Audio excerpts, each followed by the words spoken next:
Please give a very warm welcome to Mr. George Pelecanos.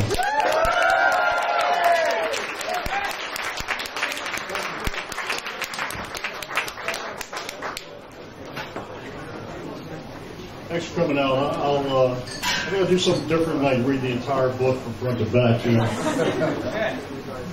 Thank you, Spider. I'm really pleased to be here with the Pogues tonight. It's huge for me. Just a lot of fun. So, and thanks everybody for coming out. I'll get this down a little bit because I'm so tall.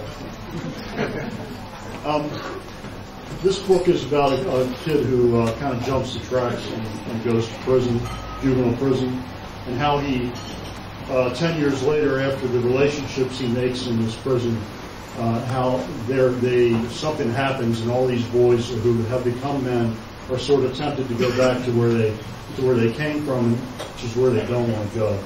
But really, at the core of the book is the relationship between this kid and his father, and how they kind of get it back together after they've been torn apart.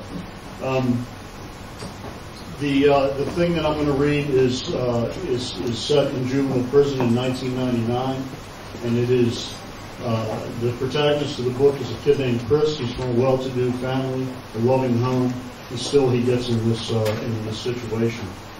And then this scene is set in a sort of like a common room in their unit. They have these buildings where they live.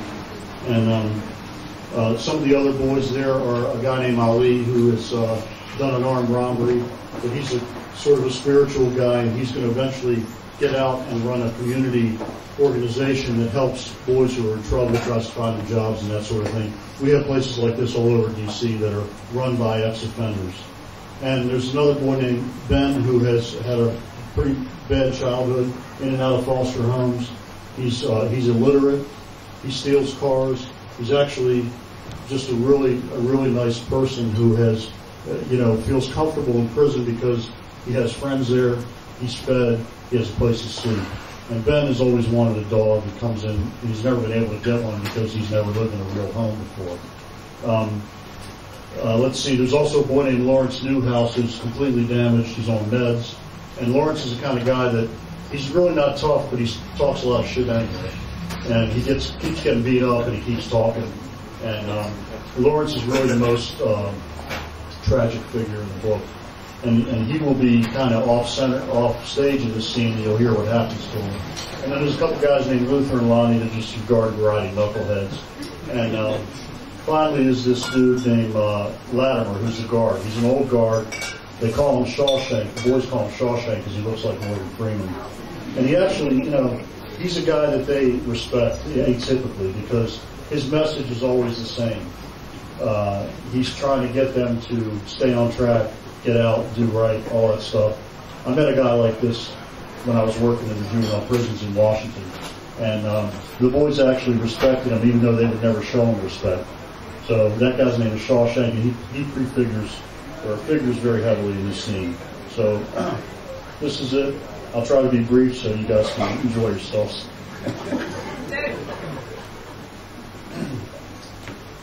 The boys were sitting around in the common room on a cold night in early spring, cracking on one another, talking random shit, and killing time until lights out. None of them were anxious to go to their cells. Where a few would study, fewer would read books for pleasure. Many others would masturbate, and most would simply go to sleep as their bodies wound down, and the shield they felt they had to carry fell away. Though cell time was the only one truly quiet, introspective time of their day, it was also the loneliest and most difficult to face.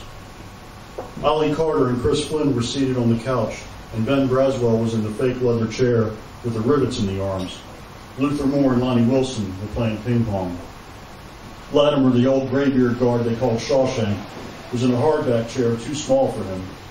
The boys liked him well enough for what he was, but they would not defer to him and give up a seat more suited to his age, size, and authority.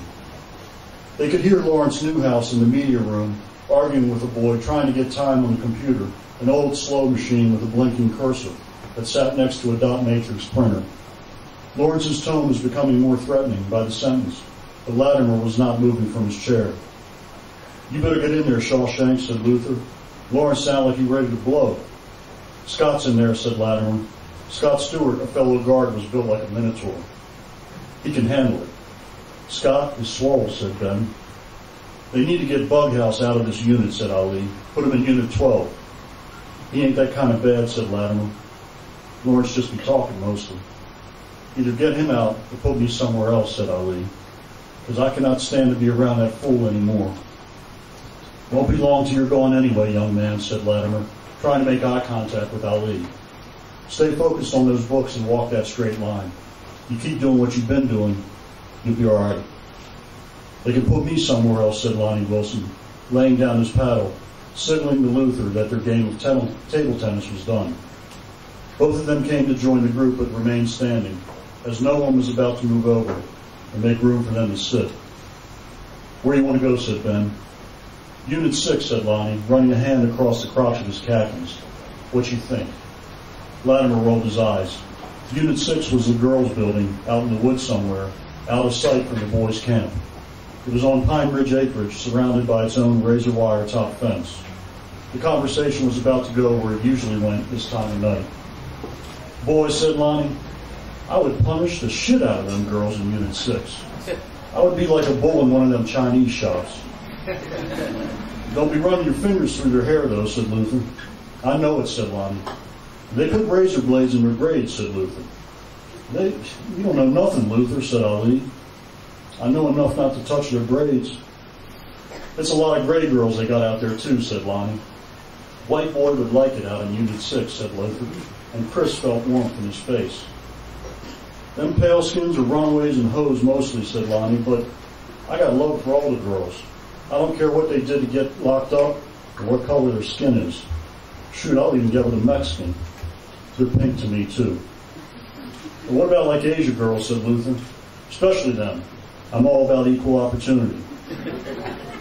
Yeah, if they got to squat to pee, you're going to take the opportunity, said Luther. And he and Lonnie Wilson smiled and dapped each other up.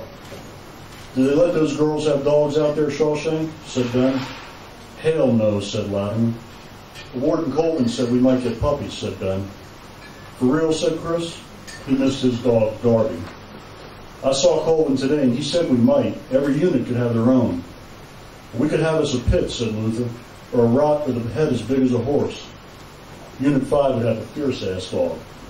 Nah, said Ben, it wouldn't be a dog we used to fight. It would be like a pet.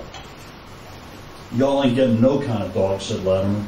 Some of these boys in here, they torture those poor animals, and a lot of you are allergic to dogs and don't even know it. You'd be surprised how many. In other words, you people are going to try to stop it, said Ali, looking hard at Latimer. They'd be right to stop it. It's not in my contract to pick up dog shit. It's not about dog shit, said Ali. It's about keeping us low. Anytime the superintendent tries to do something nice for us, the guard union blocks him. That's not true. Sure it is, and you know it too. You're a smart young man, said Latimer, so I'm going to tell you something because I believe you can understand it. This ain't no country club out here. Y'all are here for a reason. You've done wrong, and now you're here to learn and be reformed. You know what reform means. It means you were one thing, and then you got formed into something new. What the superintendent don't seem to understand is you boys need to learn consequences, not get rewarded for what you've done. And that means you don't get served ice cream Sundays after dinner or get to talk to fine young women during your reading class. And you sure don't get the right to have no pets. You see your way out of here? You can eat all the ice cream and have all the women and dogs you want. That's what law-abiding citizens get to do, but you ain't that. Not yet. You got to earn that. A crashing sound came from the media room, and all turned their heads. Lawrence Newhouse was cursing and struggling from the sound of it, and though they did not say it, the boys assumed his conflict was with the big guard, Scott. And then Lawrence came airborne out of the media room, with Scott moving strong toward him, and Lawrence was falling, and before he hit the ground, Scott had grabbed his shirt and lifted him back up to give him more of what he'd already had.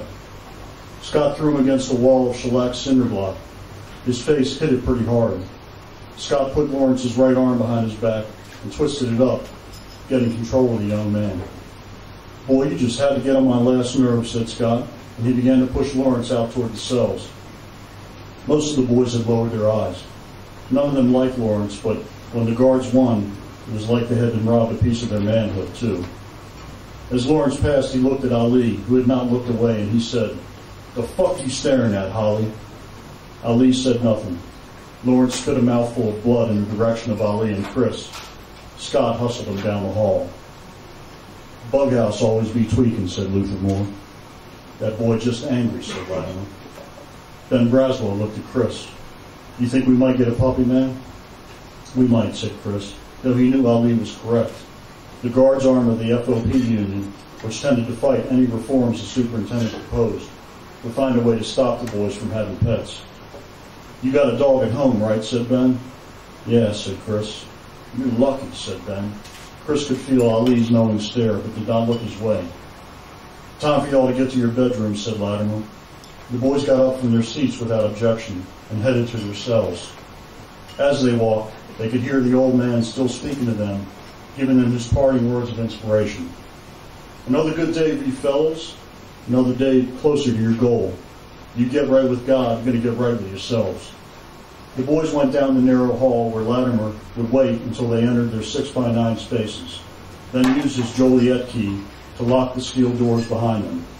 From his own cell, Lawrence Newhouse was alternately screaming and laughing. His anguished wail echoed in the hall.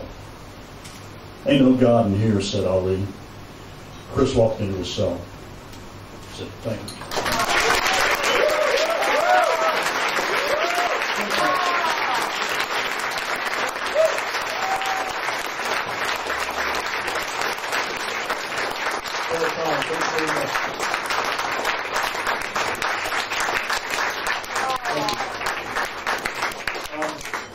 Richard would like me to take a few questions. I don't know why. Yeah. Question about your musical taste. Yes, sir. With friends of the replacement, you've written a piece of Move Magnet magazine on Paul Westerberg. I'm just interested to know where in television projects ever used any music by replacement for Paul Westerberg. I hope so. I mean, the next thing that I'm working on, the question about is will my next television project find anything for Westerberg or the replacements?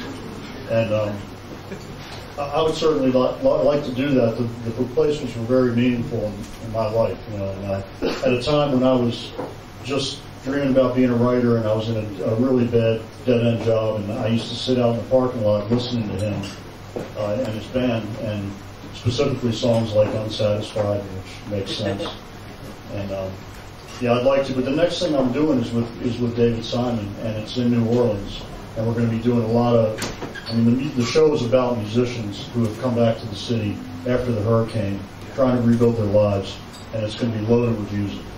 So, you know, maybe the most out of, you know, not the traditional New Orleans music that we might get to would be somebody like Alex Chilton from Big Star, who actually lives there, and he's a New Orleanian. So, thanks. Anybody else? Yes, sir. I finished Nick's trip last night. Uh-huh. Fantastic. Thanks. My question was, how has writing for The Wire affected the way you write novels? I think it's made me a better writer. And if you read the books since from Drama City forward, which I think is 4 books I've written since I started working on the show, they are more, they're leaner. There's not a lot of fat in them. They're repertorial. It's more of me trying to get my voice out of it and just observe, you know. And that's what we were always trying to do on the show. We didn't want, even though everybody likes the writing, we didn't want to bring attention to it. We wanted the characters to always speak as they would speak without us putting our point of view into it. So, and that's what you're trying to get to in any kind of writing, I think, is some sort of honesty, if you can.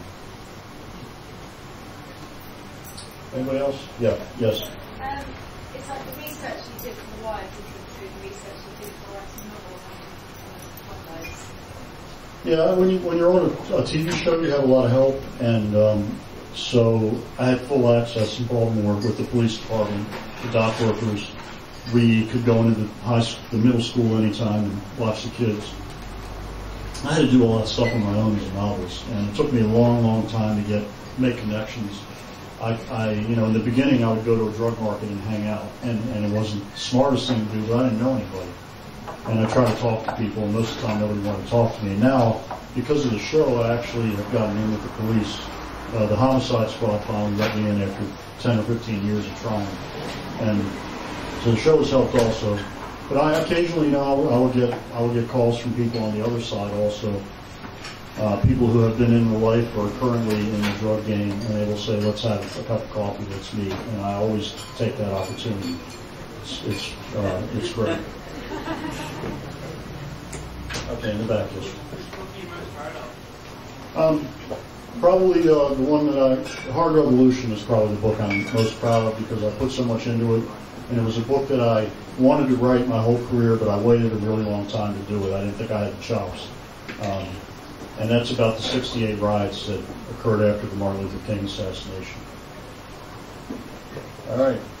If there is nobody else, I'm going to get off the stage and maybe I'll enjoy yourself. No questions.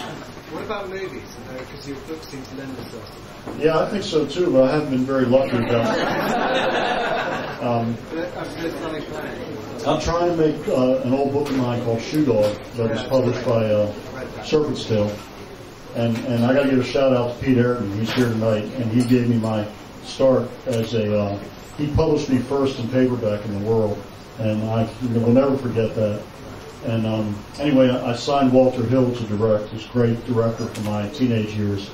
And I have people like Sean Combs, P. Diddy, Chris Christopherson, Sam Shepard. We're trying to cast the white male lead right now. And I think if we do that, we're going to get it made. Fantastic. Yeah. Thank you. All right. Thanks a lot, everybody.